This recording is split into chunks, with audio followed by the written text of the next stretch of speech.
और चलिए आप सबको एक खास बातचीत, एक मुलाकात दिनेश शर्मा जो राज्यसभा सांसद हैं उनकी एक इंटरव्यू उनका दिखाते हैं आपको।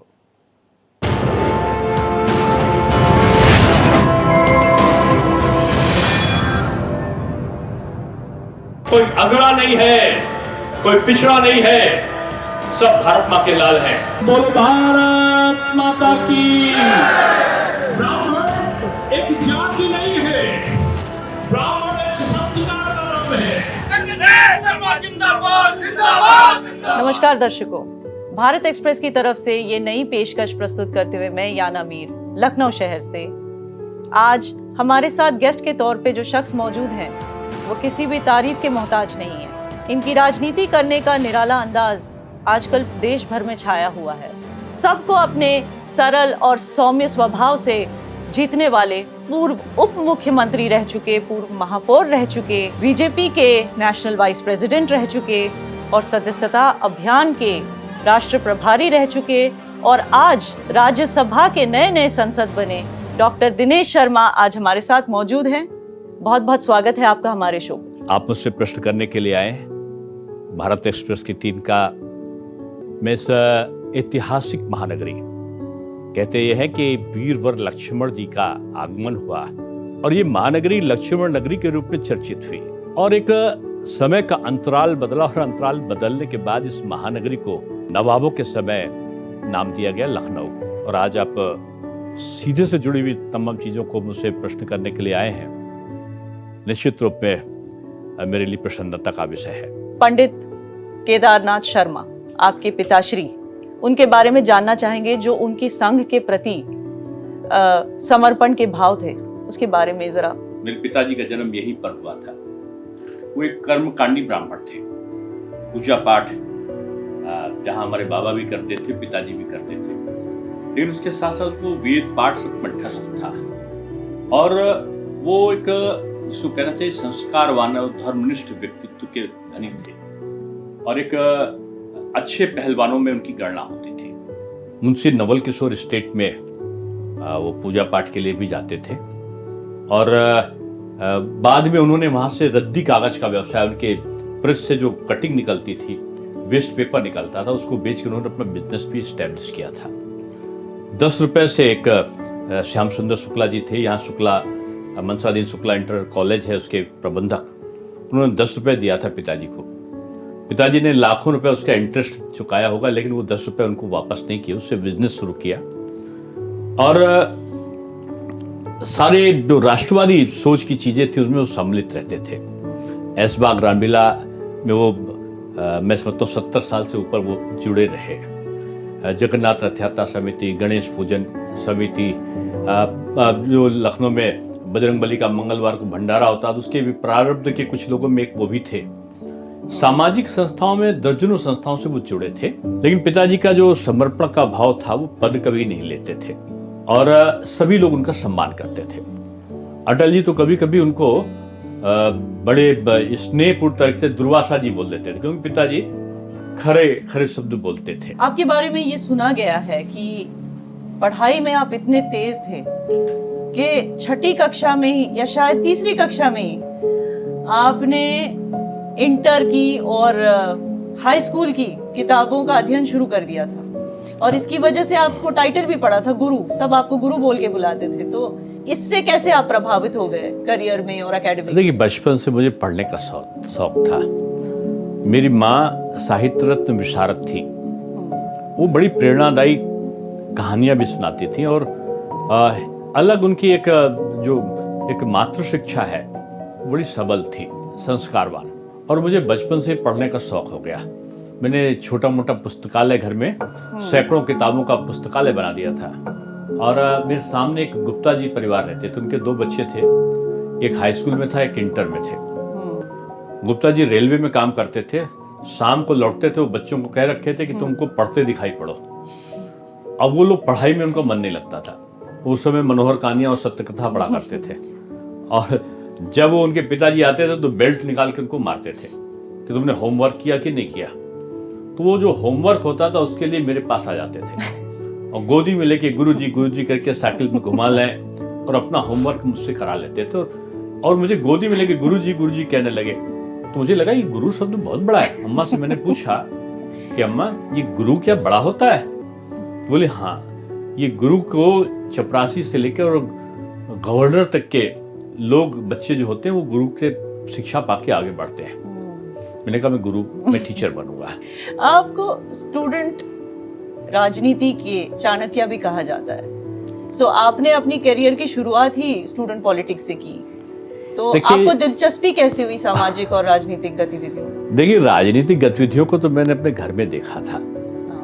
उस समय संघर्ष देखा था। जनसंघ वाले हारते थे, बीजेपी वाले हारते थे, फिर लग जाते थे। मैं विद्यार्थी परिषद का अध्यक्ष बना था लखनऊ का, और उस समय मैंने वहाँ के चुनाव सब देखे, तो मुझे लगा उसके पहले ही कि राजनीति में अच्छे लोग आना चाहिए।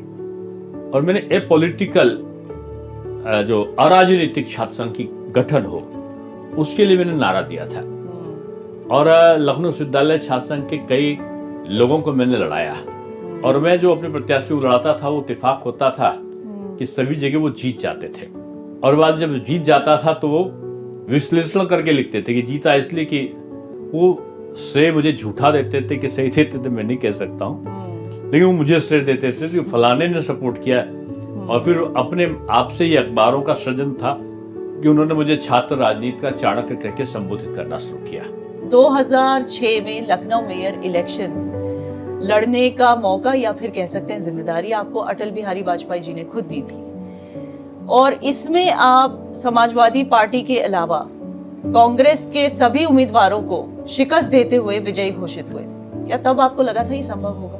2006 की वो घटना मुझे आज भी याद आता है कि मैंने नहीं कहा था कहीं, और मेरे आवाज पर अभी आपको कुछ लोग मिलेंगे, मेरे जो प्रिय लोग थे मुझसे व्यंग कर रहे थे।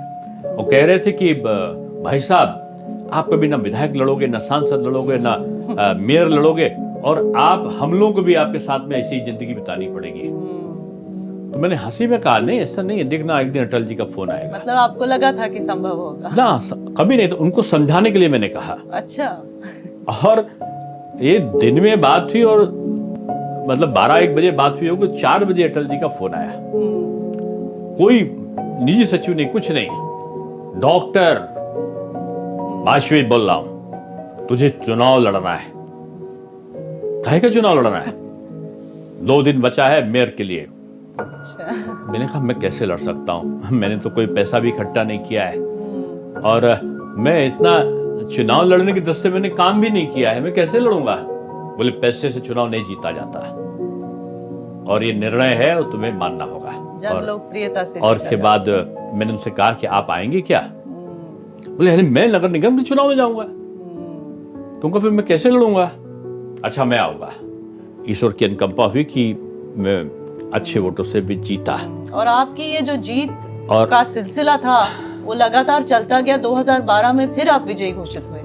ये तो कह सकते हैं और वो भी इतनी अधिक मात्रा में कि आपका नाम दर्ज हो गया Limca book of world records में। इसका भी एक कथानक है कि मैंने पूरे शिद्दत के साथ में महापौर का जो दायित्व का निर्वहन था, सरकार विपक्ष की और मैं दूसरे दल का, और उस समय मैं विपक्ष मीन्स विरोधी विचारधारा की सरकार प्रदेश और केंद्र में, और मैं बीजेपी की विचारधारा का महापौर।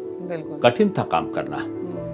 सामंजस्य बैठा, माननीय न्यायालय ने कई मौके पर मेरा मार्गदर्शन करके मेरा समर्थन किया कई विषयों पर, और एक ऐसा समय आया कि मैं चाहता था कि अब मैं दूसरा चुनाव ना लड़ूं। लेकिन एक दुर्भाग्य था कि उस समय विधानसभा का चुनाव आया और लखनऊ में 7 सीटें थी, उसमें से 6 सीटें बीजेपी हार गई, और हार का मार्जिन बहुत ज्यादा था। तो मुझसे कहा कि आपको चुनाव दोबारा लड़ना है। तो तब एक वरिष्ठ व्यक्ति थे, उन्होंने कहा कि चिंता ना करो, आप दूसरों से कम वोटों से हारोगे। तब तक व्यंग में कोई प्रेस मीडिया से संबंधित थे या कौन थे मैं नहीं जानता हूँ। पीछे बोला नहीं, जमानत तो जब्त होना तय है। मुझे गुस्सा आया। मैंने कहा अगर मैं लड़ूंगा तो रिकॉर्ड बनेगा, क्या बात करते आप लोग। तो इस चीज को अखबारों ने निकाल दिया कि दिनेश शर्मा ने कहा कि मैं लड़ूंगा तो रिकॉर्ड बनेगा। बीजेपी का सबसे बड़ा कार्यक्रम होता है सदस्यता अभियान, जिसके आप संयोजक रह चुके हैं, राष्ट्र प्रभारी रह चुके हैं। उस दौरान आपको किन चुनौतियों का सामना करना पड़ा? देखिए, मेरा कई जगह मैं कहता हूँ सौभाग्य था।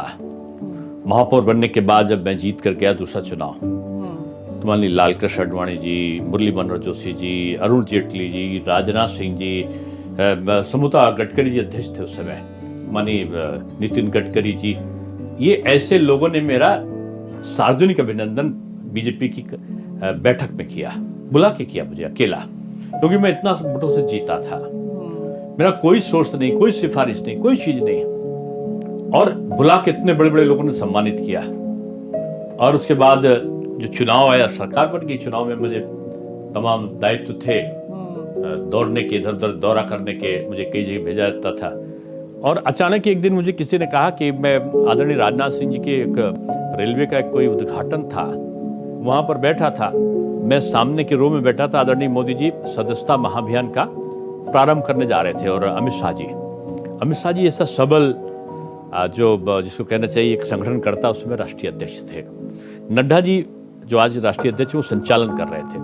अचानक नड्डा जी ने कहा कि डॉक्टर दिनेश शर्मा राष्ट्रीय उपाध्यक्ष आके माल्यार्पण करेंगे। तो मैंने कहा इतने लोगों में मुझे माल्यार्पण क्यों करने दिया जा रहा है? मैं पुष्पगुच्छ देने जब पहुंचा तो आदरणीय प्रधानमंत्री जी ने धीरे से कहा कि लक्ष्य प्राप्त कर लोगे। मैं समझ नहीं पाया कौन सा लक्ष्य, केवल इतना ही मेरे मुंह से निकला, डर के मारे या हड़बड़ी में, हाँ जी बिल्कुल बिल्कुल बिल्कुल आपके निर्देश से कर लूंगा। लेकिन मैं बाद में नीचे निकल पूछता तो कौन सा लक्ष्य है। तब तक भाषण में ये कहा उन्होंने कि डॉक्टर दिनेश शर्मा सदस्यता महाअभियान के प्रभारी होंगे। जो मैं समझता हूँ राष्ट्रीय अध्यक्ष जी ने, अमित शाह जी ने इसकी घोषणा करी। और उसके बाद मैं सदस्यता महाअभियान का मैंने पहली बार डिजिटल उपयोग किया और मिस्ड कॉल के द्वारा बनाया। 55 लाख की सदस्यता थी। अमित शाह जी के नेतृत्व में, मोदी जी के मार्गदर्शन में वो सदस्यता 11,57,00,000 की पहुंची। और चाइना की जो सदस्यता थी 8 करोड़ की, उसको क्रॉस कर गए हम लोग। तो 2017 में उप मुख्यमंत्री बनने के अलावा आपके अंडर में 4 विभाग भी आए, आईटी, साइंस और माध्यमिक शिक्षा एंड आई थिंक उच्च शिक्षा, और इनमें से 3 का राष्ट्रीय स्तर पे जो है एक उनकी नई मिसाल खड़ी होगी। मतलब ऐसा क्या बदलाव लाया आपने? मैंने एक अनूठा प्रयोग किया था, आज पहली बार बोल रहा हूँ कि मैंने परीक्षाएं तो संपादित में सख्ती करी, नकल कम हुई, बंद नहीं हुई थी पहली बार। 2017 में कम 80% कम हो गई थी। लेकिन मैंने बुलाया, मैंने एसटीएफ के भी कुछ अधिकारी बुलाए, अपने विभाग के अधिकारियों को बैठाला मैंने, और फिर मैंने एक ऐसा प्रयोग किया जो कहते आज भी हंसी भी आती है मुझे, जो नकल कराने में एक जिसको कहना चाहिए थे बदनाम थे लोग, उनको मैंने बुलाया, जो रिटायर हो गए थे या जिनके वो थे, वो सब समझे कि शायद मेरे खिलाफ कार्रवाई होने के लिए है। हमने कहा कि आपने जो कर्म कुकर्म किए उनका फल तो आपको ईश्वर देगा ही देगा। अब अच्छे कर्म करके उनको आप ठीक कैसे कर सकते हो, इसलिए सही सही बताओ आप नकल के तरीके कौन कौन से थे। उन्हीं से पूछा, और ये रोके कैसे जा सकते हैं, और अपने अधिकारियों को कहा कि इनके पॉइंट्स को नोट करो। अब हम लोगों ने ट्रिक किया कि एक प्रेस कॉन्फ्रेंस करा और सबसे ये कहा कि जिस विद्यालय में सीसीटीवी कैमरा वॉइस रिकॉर्डिंग के साथ होगा, कंट्रोल रूम उनका अपना बना होगा, और जिले के कंट्रोल रूम से जिनका कनेक्शन होगा, लेट्रिन बाथरूम जेंट्स और लेडीज दोनों बनी होगी, इन्वर्टर और जनरेटर होंगे, इतने कमरे में इतना फर्नीचर इतनी इतनी दूरी पर होगा, और चारदीवारी के साथ उसकी मरम्मत होगी, पंखे लगे होंगे, उन्हीं को हम देंगे। अब हमने 1 रुपया नहीं दिया, क्योंकि परीक्षा केंद्रों में उनको 10 लाख मिलता था, ऐसे आरोप लगते थे। क्या सही था मैं नहीं कह रहा हूं। 3 महीने के अंदर पूरा का पूरा सब ने अपने अपने पास से बनवा लिया, मैंने कोई नहीं दिया। जो नकल माफिया जो ठेके लेते थे उनके बारे में कहा कि अगर पकड़े गए तो ये उनकी जिम्मेदारी है कि उनको रासुका लगेगा, कठोरतम। और कई जगह अब जो कराने वाले नकल थे वही नकल रुकवाने में लगे थे। तो डॉक्टर साहब, अब राज्यसभा की सदस्यता की बात करते हैं। आप पुराने संसद के आखिरी और नए संसद के पहले सांसद हैं, तो आपको कैसा महसूस हो रहा है? यही बीजेपी की विशेषता है। बीजेपी कार्यकर्ताओं को उनकी उपयोगिता के अनुसार समय समय पर दायित्व का बोध कराती रहती है, देती रहती है, और इसमें शॉर्टकट मेथड नहीं चला करते बीजेपी में।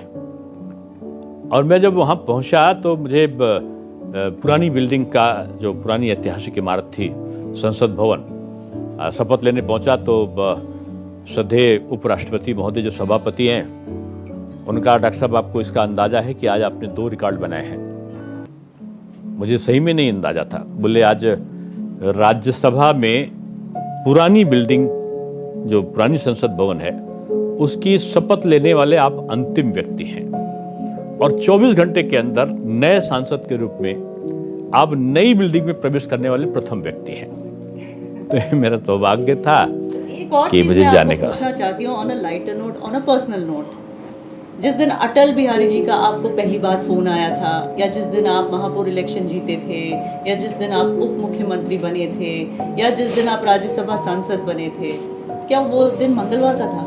क्योंकि ऐसे सुना जाता है कि मैं पैदा हुआ मंगलवार को, और लेक्चरर, रीडर, प्रोफेसर विश्वविद्यालय में जब बना वो दिन मंगलवार था, और मैं युवा मोर्चे का 3 बार अध्यक्ष बना वो मंगलवार था। पर्यटन का चेयरमैन, राष्ट्रीय युवा आयोग का सदस्य, 2 बार महापौर बना, मंगलवार था।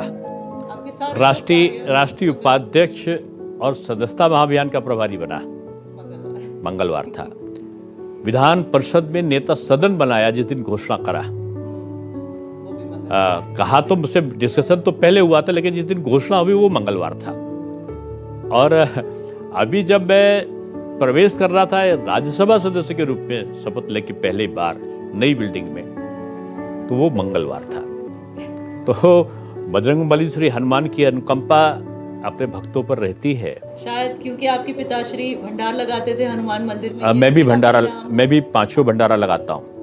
डॉक्टर साहब, आप जगत गुरु स्वामी रामभद्राचार्य जी महाराज की बहुत मान्यता रखते हैं, उनके बारे में कुछ बताइए। मेरा परिवार का बैकग्राउंड रहा है, हम लोग साधु संतों को के श्री चरणों में हमेशा विश्वास करते हैं। और श्री रामभद्राचार्य जी के बारे में अगर आप पूछ रही हैं, तो मैं समझता हूँ इस पृथ्वी के जीवंत भाव के, अगर संत पुरुषों में कोई महासंत की उपाधि मुझे देने को कहा जाए, तो मैं कहूँगा ईश्वरी शक्ति से प्रदत्त महापुरुष हैं।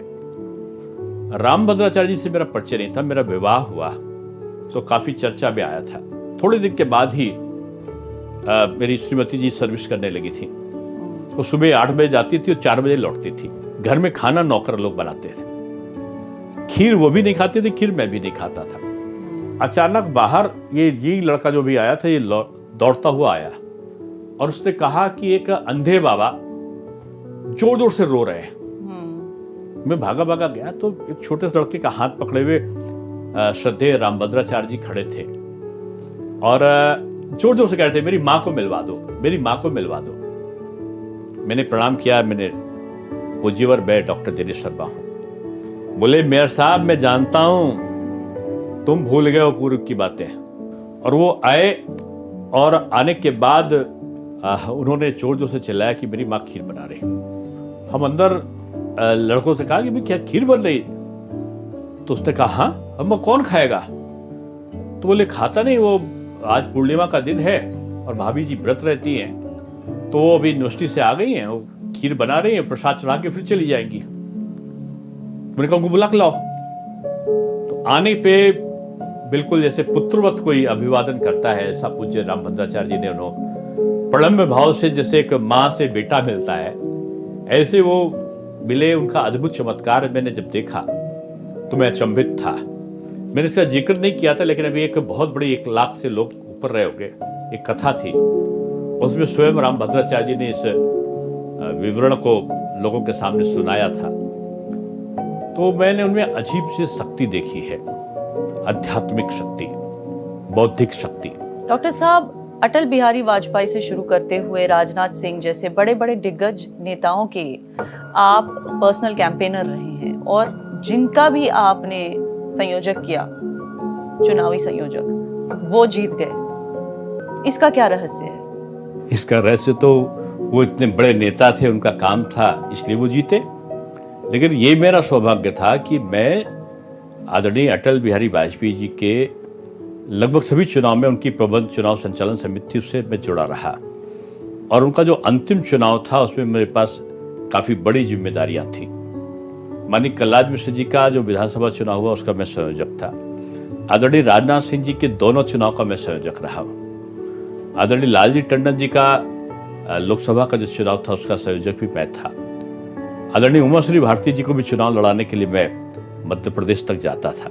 तो ये मेरा शौक भी कह सकते हो आप, मेरा सांगठनिक अनुभव भी कह सकते हो, और नेताओं का मुझ पर विश्वास, और जो इन सबसे अलग हटके था वो जो पॉलिटिकल गुणा भाग है वो मेरा सब्जेक्ट रहा एक तरीके से।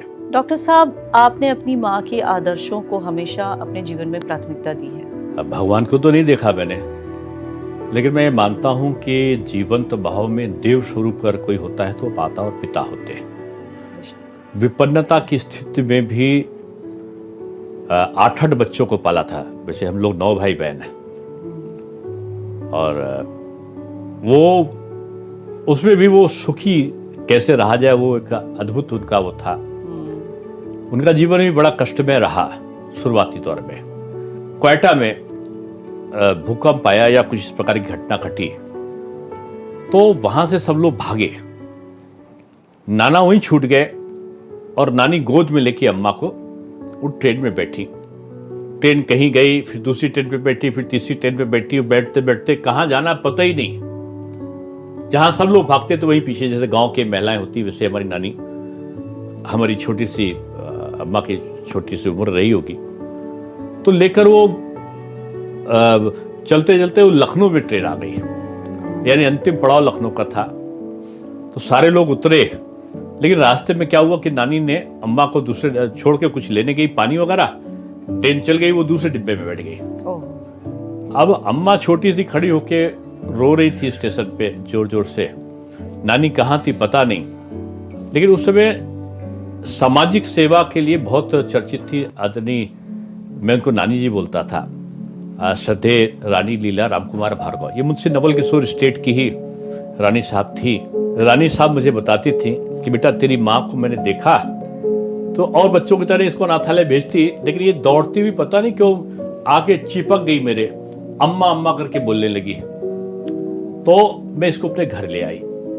इधर नानी का कि कुछ लोग मिले, उनको अपने घर पे उन्होंने रखा, और उन्होंने कहा कि भाई तुमको काम वाम कहीं अगर करना हो तो करो, कैसे खाओ पियोगे। तो उन्होंने कहा कि आप रानी साहब के वहाँ नौकरी कर लो। रानी साहब के वहाँ महाराजिन के रूप में अम्मा गई, कुछ दिन काम किया उन्होंने, लेकिन अचानक एक दिन देखा कि फ्रॉक पहने मेरी माँ वहाँ पे खेल रही हैं। वो दौड़ती भी जाती हैं और कहती तो मेरी बेटी है। रानी साहब कहती नहीं ये मेरी बेटी है। तब हमारी नानी ने जो धीरज देई जी थी, उन्होंने रानी लीला रामकुमार को बताया कि वो मैं तो चारबाग पे, वो पहले कहीं मैं भूल गई थी और ट्रेन में पता नहीं कहाँ ये गई। तब उनको विश्वास हुआ कि ये उनकी लड़की होगी। और रानी साहब कहा लेकिन आप यहाँ पे मेरे रहो, आपको कोई काम नहीं करना है, लेकिन लड़की को नहीं दूंगी मैं आपको। तो हमारी नानी भी रही वहाँ पे, लेकिन रानी साहब ने मेरी माँ को पाला। बहुत बहुत धन्यवाद डॉक्टर साहब, जो आपने अपने बिजी शेड्यूल से हमें वक्त निकाला। भारत एक्सप्रेस की पूरी टीम आपकी आभारी है, और अपनी ज़िंदगी के इतने खूबसूरत पल हमारे साथ शेयर किए, दर्शकों के साथ शेयर किए, अपनी जीवन की यात्रा, इंस्पायरिंग यात्रा हमारे साथ शेयर की। इसके लिए बहुत बहुत शुक्रिया आपका और आपकी पूरी टीम का, भारत एक्सप्रेस का मैं बहुत साधुवाद, वंदन और अभिनंदन करता हूँ कि आपने बड़े स्तरीय प्रश्न किए हैं। Thank you so much. जो मेरे जीवन से सीधे जुड़े रहे। बहुत आभार, बहुत धन्यवाद।